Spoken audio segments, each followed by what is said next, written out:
بسم الله الرحمن الرحیم. زه دا خبره ډیره کلیر کول غواړم که زمونږ ټیم ممبر حنیف خان ته څه قسم نقصان ورسېدو د هغې ذموار به ریاست وي او ریاستي ادارې چې څومره دي هغه هر یوه اداره د هغه به زمونږ ذموار وي.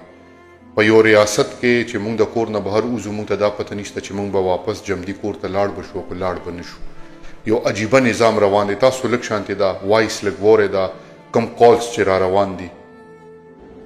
صحیح ده ښه بس به ته به اوسېږه مشره زموږ مطالبه در 10 لکه روپۍ ده، موږ سره 10 لکه روپۍ امداد درنه غواړو که نه.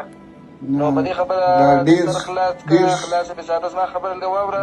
ډېرې لږې نه دي څه ډېرې خو غواړه که نه یار زما سر قیمت دومره لږ لګې. زما خبره لږه واوره، خبره مې واوره. موږ وپېژنه، زموږ معلومات لږ وکړه، خیر دی. چا نه وکړم ته راته ځان راوښیه که نه ځان راته. په تحریک کې به معلومات لرې، په تحریک کې به ملګري لرې، په امارت کې به لرې، نور مجاهدینو سره به دې رابطه یي چې زموږ معلومات یې کله وکړل. زما چا سره هم رابطه نشته زړګیه، زما تا سره رابطه ده او ته راته خیر د لږ ځان معرفي که او 10 لکه دې ډېر لږې ونه غوښتې.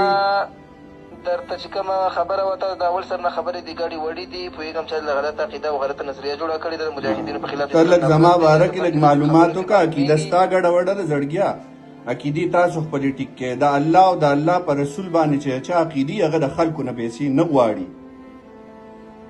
او زه به ستا په تمه یم ښه زړګیه، لاس په نامه به درته ولاړ یم ښه قربان. مطالبه مې درنه 10 لکه وکړه چې کله د زړه وغوښتل د خیر سره، کله د اشاره درته میلاو شوه، کله ملګرو سره مخامخ شوې، بیا سره په همدې بسم الله بسم الله ښه قربان بسم الله بسم الله. زه د الله د نامې نظر او د الله په نامه باندې څوک د چا نه دمکیانې ورکوي نه چا نه څوک پیسې غواړي. الله دومره غني ذات دی، الله دومره غټ غني ذات دی، ته لا ډېر ورکوټې زړګیه. ستا ډېره کمه تجربه ده ښه، تا ډېر غلط ځای ته ټلیفون کړی او ته پوه نه.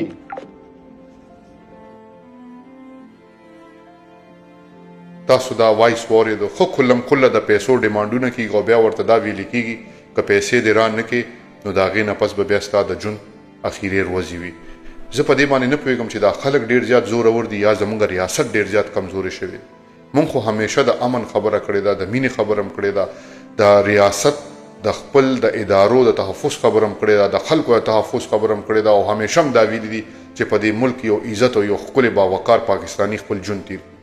زه خو په دې باندې نه پوهېږم چې دا خلک د هغې سر نه ناست دي او دوی ته د یو کس هر څه معلومیږي او ورته باقاعده کالز کوي او ورته وایي چې زموږ دا خبره ومنه او که نه منې نو بیا به ستا خیر نه وي. زه صرف دا یو خبره کول غواړم چې حنیف یوازې نه دی، موږ ټول هغه سره ولاړ یو، ټول پاکستان هغه سره ولاړ دی.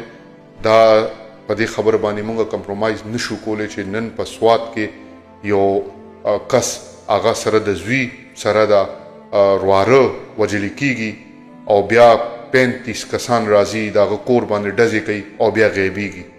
ډېر سوالات دي زمونږ په ذهنونو کې هم، خو مونږ دا نه غواړو چې مونږ هغې طرف ته لاړ شو. خو مونږ صرف دا یو خبره کوو چې مونږ هر څه برداشت کولی شو، خو کم از کم دا هر څه نشو برداشت کولی. نه دا ملک مونږ پرېږدو او نه د دې ملک نه مونږ چېرته ځو. دا زمونږ وطن دی او په دلته به مونږ خپل ژوند کو، دلته به زمونږ را روان نسل هم ژوند کوي.